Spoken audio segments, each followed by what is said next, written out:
Alô, Baixada Santista, ó, Sem Reação chegando pela sua Santa Cecília TV. Um prazer muito grande em contar com a sua audiência nesta sexta-feira ao vivo, falando para os 9 municípios da Baixada Santista e convidando você desde já a participar do nosso programa.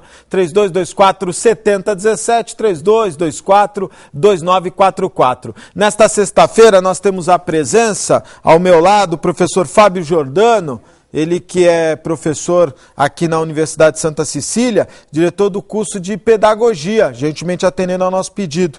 E também o professor Áureo Pascoaleto, que é diretor do curso de Engenharia da Unisanta. E lembrando, até não ia fazer parte da pauta do programa de hoje, mas ontem nós acabamos comentando aqui o túnel ligando Santos-Guarujá e muita gente...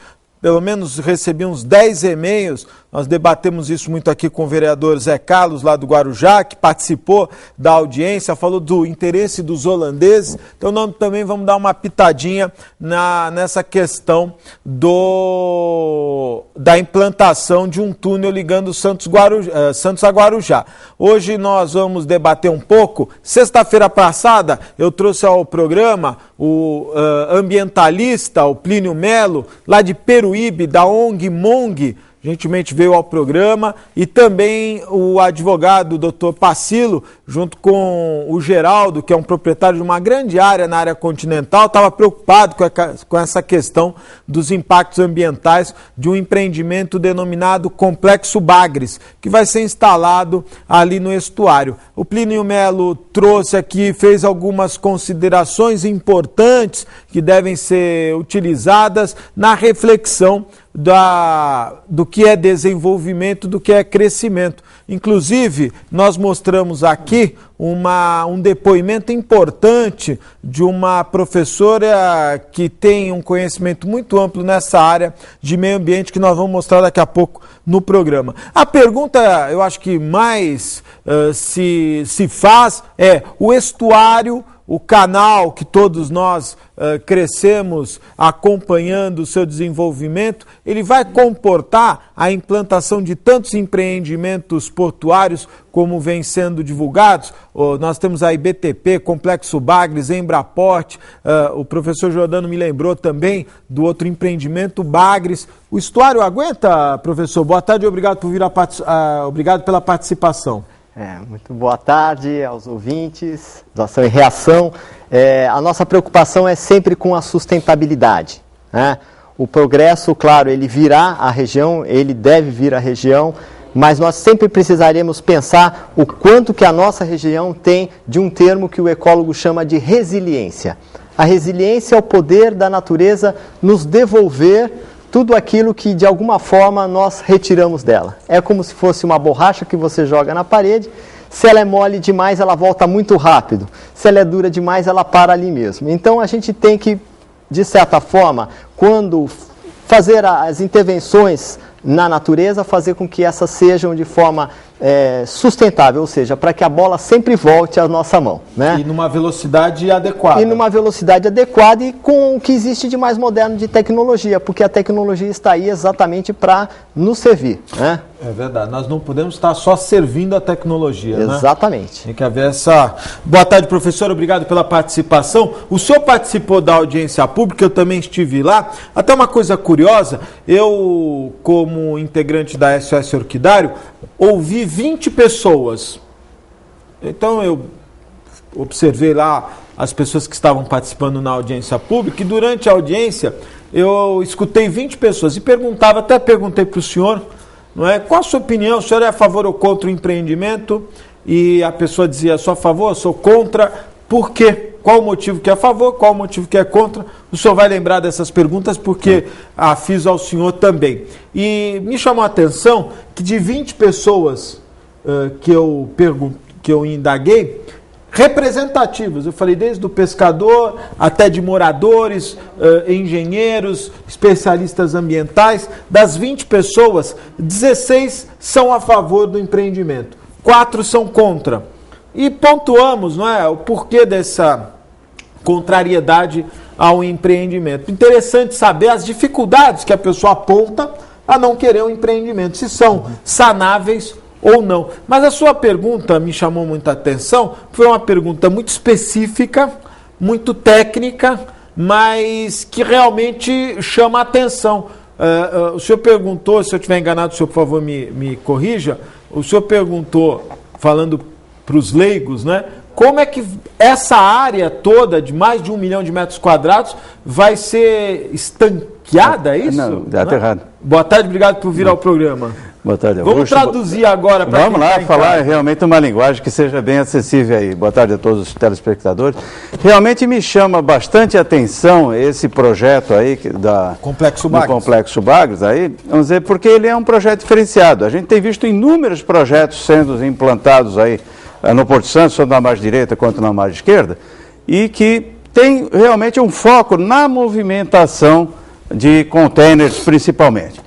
Coisas muito importantes estão sendo feitas, como a remediação do antigo lixão, um trabalho magnífico que, transformando no que era um passivo ambiental muito grande, realmente agora numa situação que pôde compatibilizar o crescimento... A BTP, não é isso? A BTP, exatamente. BTP. Bom, tivemos grandes obras já feitas aqui na Baixada, e o que chama muito a atenção é o seguinte: na Baixada, quando a pessoa diz assim, comprei uma área para fazer um terminal ou qualquer tipo de empreendimento, principalmente nessas regiões aí vizinhas ao estuário, na realidade ele comprou exatamente isso, uma área, um espaço, porque o terreno ele tem que construir. Tá certo? Não existe, o solo é mole, o solo é mole. Ali não, uma ilha? Uma ilha. Mas se fincar lá um pedaço de madeira, ele vai tombar, é isso? Não sei, pode afundar, pode simplesmente perfurar isso aí, porque realmente nós temos aí nessa região estuarina, Fábio conhece bem, muita gente conhece aí mais até do que eu, tem quase 50 metros de argila marinha, é um solo altamente inconsistente. Então eu lembrei até de outros grandes empreendimentos que foram feitos. Há 150 anos atrás se fez uma ferrovia, a antiga SPR, a Santos Jundiaí, que foi feita realmente, vamos dizer, sobre o mangue, através de um sistema de estiva, que era uma grelha de madeira feita com a própria madeira do mangue, e sobre isso se fez o aterro. Posso e hoje interromper o senhor? Não, claro. A área aqui, puxa vida, em frente à ponta da praia, é um aterro hidráulico. Aterro hidráulico, o aterro da Nombara? Na Nombara, aquela região, o SING, aliás, sim, toda a região do SING não existia, foi construída, é isso que o senhor está... Exatamente, porque você tem uma área, como a gente está dizendo, tá certo, que precisa ser provida de um solo com capacidade de sustentação. Tá certo? Então eu falava da antiga Santos Jundiaí, no SPR, hoje a MRS, que foi construída sobre o mangue. E depois, lembrando mais recentemente, a Piaçaguera Guarujá, disse que a Piaçaguera Guarujá faliu 7 empresas de construção, porque ninguém conseguia construir uma rodovia na região de mangue. E demais, ainda na década de 70, foi feita a linha de Conceiçãozinha, da qual eu participei da construção da linha todinha, desde a Cozipa até a Conceiçãozinha. Então se fez uma solução que foi uma berma de equilíbrio, que é um nome técnico, para um aterro que tinha 70 metros de largura por toda a extensão, por 5 metros de espessura. Então, um volume muito grande de terra, e veio com areia de Samaritá. Naquela ocasião, a areia da margem da área continental de São Vicente foi lá para se fazer como base. A sua dúvida foi essa, da onde virá... Como é que... Não, é uma dúvida pertinente, que se propõe a fazer um empreendimento desses... Tecnicamente é possível? Claro, sem dúvida nenhuma. Assim como estão fazendo a Embraport, estamos fazendo a BTP e tudo, tá certo? Mas é uma coisa assim, da onde vai se tirar um volume considerável de areia. Eles até consideraram uma hipótese de trazer uma areia de oceano. Uma areia oceânica e tudo. Eu particularmente nem... A gente viu agora, professor, recentemente, uma coisa curiosa, né? Virou até manchete de jornal, um pedreiro que estava fazendo uma obra lá do canal, que usou a água do canal para fazer a massa e foi criticado. Aí depois, eu particularmente não sabia que para massa água salgada não serve, não é adequada. Não é adequada, mas para aterro pode ser, como é um preenchimento. Não vai interferir. Não vai fazer uma argamassa, nem um concreto, nem nada. Pode até, eu não participo desse planejamento, mas pode ser até que, como vai se fazer alguma dragagem, vai se depositar em algum lugar o material dragado, retorne com uma areia oceânica, tá certo? Se é que isso é possível, mas isso é responsabilidade de quem vai fazer, e eles nos indicaram isso até como uma possibilidade. Mas é uma situação que realmente tem que ser vista, né? Que é assim, vamos construir um terreno, sobre qual terreno será feita então aquelas instalações. Professor, o senhor ouviu bem aí o professor Áureo? Nós vamos ter uma interferência ali, não é? Eu só faria uma complementação ao que bem falou o engenheiro professor Áureo, né? Que além desse terreno já existe alguma vegetação. Então tem um cuidado que tem que se tomar com a supressão dessa vegetação e até mesmo com a exportação dessa biomassa. Porque muitos dos projetos também que ocorrem aqui na região, falando como um todo, eles retiram essa vegetação, quanto que o ideal seria que essa biomassa que foi assim, acumuladora de gás carbônico daqui, ela permanecesse dentro do nosso próprio ecossistema para permitir, né, a não exportação da biomassa e constituindo ainda um solo com mais propriedades, porque também você tem que saber de onde você vai pegar esse outro solo de fora para fazer essa constituição. Então, tudo é de certa forma impactante. O que eu falava há pouco, nós precisamos sempre usar a tecnologia ao nosso favor, né? As grelhas geodésicas, elas são uma solução, às vezes as pilastras são uma melhor solução, porque implica também a circulação oceânica. Então, por isso que eu acho que os estudos de impacto ambiental, eles têm que ser feitos com todo o critério. Eles não podem, de hipótese nenhuma, agora serem feitos no sistema de recorte e cola, porque cada local é diferente do outro e cada local exige realmente algumas teses de mestrado e doutorado para serem avaliadas as situações daquele local. Professor, nós temos aqui um arranjo geral do empreendimento apresentado pelo próprio empreendedor. Nós temos umas fotos aqui. Vem aqui, Felipe. Carlinha, coloca essa foto aqui dessa, até para quem está em casa entender, não é? Desse lado aqui nós temos, daqui a pouco a Carla vai pôr no ponto a foto. Desse lado aqui nós temos a área portuária. Esse verde aqui é o BTP, eu vou falar daqui a pouquinho. Do outro lado nós temos o empreendimento do Embraporte, que já está no vídeo? Ótimo, então obrigado. Nós temos ali, e a parte circundada em linhas amarelas será o empreendimento, né?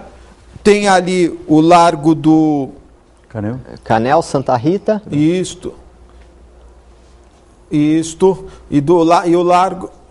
Não, tem bem do ladinho que eu não estou enxergando aqui, o Largo do Lago... Caneu. Não, é Caneu. Então, ali que, inclusive, no dia, o empreendedor se prontificou, me parece até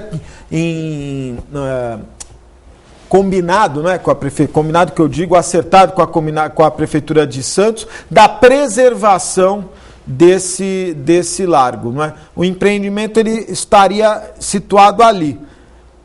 Fica a pergunta, né? Nós temos ali toda uma área de vegetação que pode ser prejudicada ou não.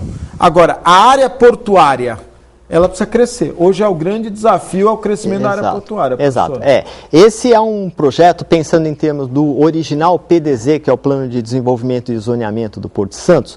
Esse é um projeto que substitui, de alguma forma, o antigo Barnabé Bagres. E hoje ele é só o Bagres, porque exatamente identificou-se nessa bacia que você diz aí, o largo, como os portugueses chamavam, né? Esse largo, essa expansão do estuário, uma profundidade muito baixa, é só uma lâmina d'água. Então, para você fazer ali o porto de atracação, você precisaria aprofundar 17 metros e tirar uma quantidade gigantesca de lodo. Então, aproveitar a ilha e tentar fazer